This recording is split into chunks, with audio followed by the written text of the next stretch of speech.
ঢাকা বিশ্ববিদ্যালয়ের টিএসসিতে ককটেল বিস্ফোরণের ঘটনা এবং এখানে মারছে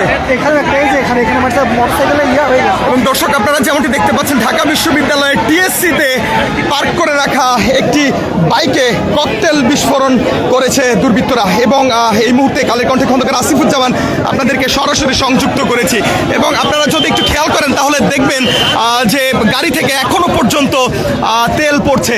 ঠিক এই স্থানটিতেই ককটেল বিস্ফোরণ ঘটেছে এবং আপনাদেরকে যদি একটু দেখানোর চেষ্টা করি তাহলে আপনারা দেখবেন যে বাইকটিতে ককটেল বিস্ফোরণ হয় এবং বাইকের যেই তারগুলো ছিল ওয়্যারগুলো ছিল সেগুলো ছিঁড়ে পড়ে যায় এবং নিচে ককটেল যে বিস্ফোরিত হওয়ার পরের অংশটুকু সেগুলো আপনারা এই মুহূর্তে দেখতে পাচ্ছেন।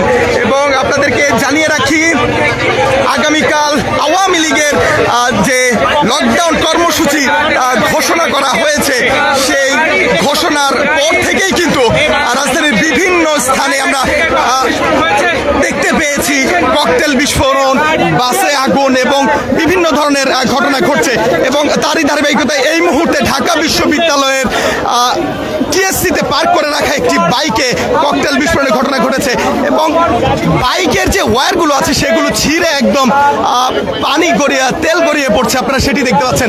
ভাই, বাইকে যে কোনো সময় আগুন জ্বলে যেতে পারে, একটু দূরে যাই এবং আপনারা যেমনটি দেখতে পাচ্ছেন যে টিএসসিতে যে চায়ের দোকানগুলো থাকে সেই চায়ের দোকানগুলোর ঠিক সামনে একটি বাইক পার্ক করা ছিল, সেই বাইকেই ককটেল বিস্ফোরণের ঘটনাটি ঘটে এবং সেই বাইকের নিচে আমরা দেখতে পাচ্ছি তেল গড়িয়ে পড়ছে এবং আপনাদেরকে একটু আশপাশের চিত্র দেখানোর চেষ্টা করব এবং দর্শক আমরা কালের কণ্ঠে আপনাদেরকে সংযুক্ত করেছি রাজধানীর ঢাকা বিশ্ববিদ্যালয়ের টিএসসি এলাকা থেকে এবং সেই টিএসসি এলাকায় কিছুক্ষণ আগেই ককটেল বিস্ফোরণের ঘটনা ঘটেছে এবং ঢাকা বিশ্ববিদ্যালয়ের মতো একটি সেন্সিটিভ একটি জায়গা যেখানে ছাত্র, শিক্ষক এবং দর্শনার্থীরা মিলিত হয় একত্রে এবং ঠিক সেই স্থানটিতেই ককটেল বিস্ফোরণ ঘটেছে এবং আপনাদেরকে জানিয়ে রাখি শুধুমাত্র ককটেল বিস্ফোরণ সাধারণভাবে হয়েছে তা কিন্তু নয়, একটি বাইকে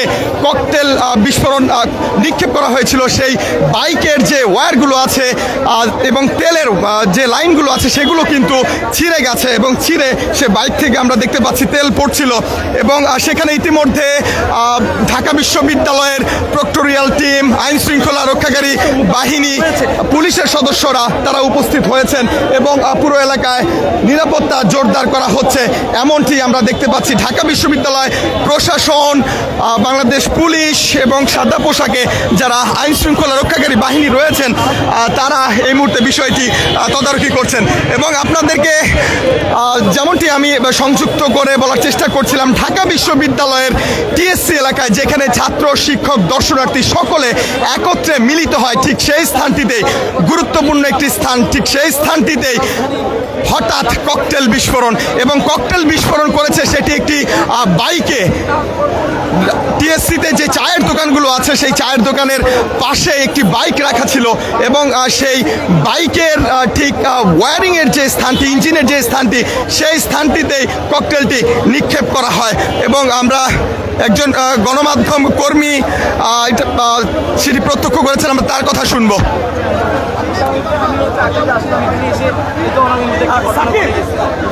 আসলে ককটেলগুলো কোন জায়গা থেকে আসছিল আমরা যখন মনে হয়েছে এই উদ্যানের ভিতর থেকে গাড়ি কি সাকিবের ছিল?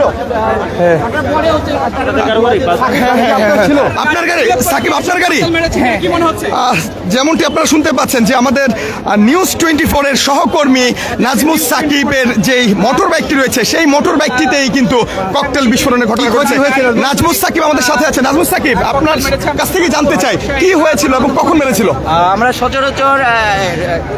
সচরাচর যে টিএসসিতে আমরা চা খেতে আসি, চা খেতে এসে আমি বাইকটা সাইডে রেখে চায়ের দোকানে যেয়ে চা আমার হাতে, চায়ের কাপ হাতে, এই অবস্থাতে আমি যখন চা খাচ্ছিলাম হঠাৎ করে দুটো সাউন্ড হইলো বড় জোরে জোরে। আমি ভাবছি হয়তো দূরে কোথাও হয়তো ককটেল বা কিছু একটা সাউন্ড হয়েছে। তো এসে দেখি ধোঁয়াতে সম্পূর্ণটা চারিপাশে ছেয়ে গেল। আমরা যখন জানতে পারলাম যে এটা আমার বাইক ছিল, এই যে কিছুক্ষণ আগে আমি বুঝতে পারলাম যে এটা আমার বাইক, এবং বাইক যে ককটেলটা এটা হচ্ছে দূর থেকে মারা হয়েছে। এখন আমাদের উদ্দেশ্য করে মারছে কিনা বা এখানে যে লোক সমাগম ছিল তাদের উদ্দেশ্য করে মারছে কিনা এটা হয়তো তারাই বলতে পারবে, যারা পরিকল্পিতভাবে ককটেল এখানে ছুড়ে মারছে। আপনি ঠিক আছেন কিনা? আমি ঠিক আছি, কিন্তু আমি একটু সাইডে ছিলাম, বাইকটা রাস্তার পাশে ছিল, বাইকের উপরে ককটেলটা এসে পড়ে। বাইকের কি ক্ষতি হয়েছে? বাইকে আমরা যেমনটা দেখতে পাচ্ছি যে বাইকে যে টাঙ্কিটা ছিল এটা সম্পূর্ণই ভেঙে গিয়েছে, এবং যে ইঞ্জিন পার্টটা ছিল এটা খুলে গিয়েছে, যেহেতু ককটেলটা বাইকের উপরে এসে পড়ে। তো এটা অনাকাঙ্ক্ষিতভাবে বাইকটা রাখাতে বাইকের পাশে এসে পড়ছে। জি, ধন্যবাদ। নাজমুস সাকিব নিউজ 24 এর ডিজিটালে কর্মরত একজন সাংবাদিক, এবং তার গাড়িতেই কিন্তু ককটেল বিস্ফোরণের ঘটনাটি ঘটানো হয়েছে। দর্শক, আপনাদেরকে জানিয়ে রাখি, ইস্ট ওয়েস্ট মিডিয়া লিমিটেডের নিউজ 24 এর ডিজিটালের সাংবাদিক নাজমুস সাকিবের যে মোটর বাইক, তিনি দায়িত্বরত অবস্থায় তিনি টিএসসিতে অবস্থান করছিলেন, এবং তার গাড়িকে লক্ষ্য করে ককটেলটি নিক্ষেপ করা হয়, এবং দূর থেকে ককটেলটি নিক্ষেপ করে নিক্ষেপকারীরা প্রস্থান করে, এবং সহকর্মী নাজমুস সাকিবের যে বাইকটি, সে বাইকটি কিন্তু ক্ষতিগ্রস্ত হয়েছে। তবে আমরা এখনো পর্যন্ত কোনো হতাহতের সংবাদ পাইনি।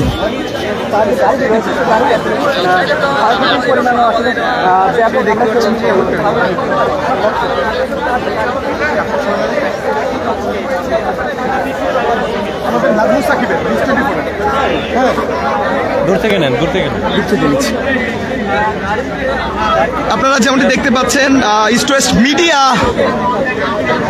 গ্রুপের নিউজ 24 এর ডিজিটালের প্রতিবেদক নাজমুস সাকিবের যে মোটর বাইক, তিনি দায়িত্ব পালনকালে টিএসসিতে এসে থামেন, এবং বাইকটি রেখে তিনি কিছুটা দূরে দাঁড়িয়েছিলেন। ঠিক সেই মুহূর্তে তার বাইকটিকে উদ্দেশ্য করে একটি ককটেল নিক্ষেপ করা হয়, এবং তার বাইকের যে মধ্যবর্তী স্থানটি রয়েছে, ইঞ্জিনের যে পার্টটুকু রয়েছে, সেখানে ককটেলটি বিস্ফোরিত হয়, এবং সেখানে যে ওয়ারিংগুলো ছিল সেগুলো ছিন্ন ভিন্ন হয়ে যায়, এবং সেখান থেকে আমরা দেখতে পাচ্ছি যে ফুয়েল গড়িয়ে পড়ছে। নাজমুস সাকিবের সাথে আমরা কথা বলেছিলাম, তিনি আমাদেরকে যেমনটি জানিয়েছেন যে তিনি পাশে দাঁড়িয়েই তিনি দায়িত্ব পালনের উদ্দেশ্যে রাজধানীর ঢাকা বিশ্ববিদ্যালয়ের টিএসসি এলাকায় অবস্থান করছিলেন, এবং এখানে তিনি বাইকটি রেখে পরবর্তী অ্যাসাইনমেন্টের যে কাজগুলো সেগুলো তিনি দেখার চেষ্টা করছিলেন। ঠিক সেই সময়টাতেই তার বাইককে উদ্দেশ্য করে ককটেল নিক্ষেপ করা হয়। নাজমুস সাকিব যেমনটি প্রশ্ন তুলেছেন যে এটি কি সাধারণভাবে ককটেলটি নিক্ষেপ করা হয়েছে নাকি সাংবাদিকের গাড়ি লক্ষ্য করেই নিক্ষেপ করা হয়েছে, সেই প্রশ্নটি তিনি রেখেছেন। তবে ইতিমধ্যে ঘটনাস্থলে আইনশৃঙ্খলা রক্ষাকারী বাহিনী, পুলিশ, সাদা পোশাকে গোয়েন্দা সংস্থার সদস্যরা, ঢাকা বিশ্ববিদ্যালয়ের প্রশাসন এবং শিক্ষার্থীরা ঘটনাস্থলে উপস্থিত হয়েছেন, এবং ঢাকা বিশ্ববিদ্যালয়ের প্রশাসন এবং আইন শৃঙ্খলা রক্ষাকারী বাহিনী কর্তৃক স্থানটিকে ঘিরে রাখা হয়েছে, এবং তারা বিষয়টি পর্যবেক্ষণ করছেন। তবে প্রশ্ন, ঢাকা বিশ্ববিদ্যালয়ের মতো সেন্সিটিভ একটা জায়গা, যেখানে ছাত্র, শিক্ষক, দর্শনার্থী সকলে একত্রে মিলিত হয়, স্বাচ্ছন্দ্যে যারা এখানে নিরাপদ মনে করে বসে থাকেন, ঠিক সেই স্থানটিতেই যখন হঠাৎ করে এই ধরনের ঘটনা ঘটে যায়, তখন জনমনে আতঙ্ক ছড়িয়ে পড়ে। ঠিক এমন ঘটনাই ঘটেছে রাজধানী ঢাকা বিশ্ববিদ্যালয়ের টিএসসিতে, এবং ইস্ট ওয়েস্ট মিডিয়া গ্রুপের প্রতিবেদক নাজমুস সাকিবের মোটর বাইকে ককটেল নিক্ষেপের ঘটনা ঘটে, এবং সেই ঘটনায় বাইকটি ক্ষতিগ্রস্ত হয়। তবে এখনও পর্যন্ত কোনো আহত হওয়ার বা হতাহতের কোনো সংবাদ আমরা পাইনি। ঘটনাস্থলে আইনশৃঙ্খলা রক্ষাকারী বাহিনী, পুলিশ, ঢাকা বিশ্ববিদ্যালয় প্রশাসন, সাদা পোশাকে গোয়েন্দা সংস্থার সদস্যরা ঘটনাস্থলে উপস্থিত রয়েছেন। দর্শক, এই ছিল রাজধানীর ঢাকা বিশ্ববিদ্যালয় টিএসসি এলাকায় ককটেল বিস্ফোরণের ঘটনার সর্বশেষ। খন্দকার আসিফুজ্জামান, কালের কণ্ঠ, ঢাকা।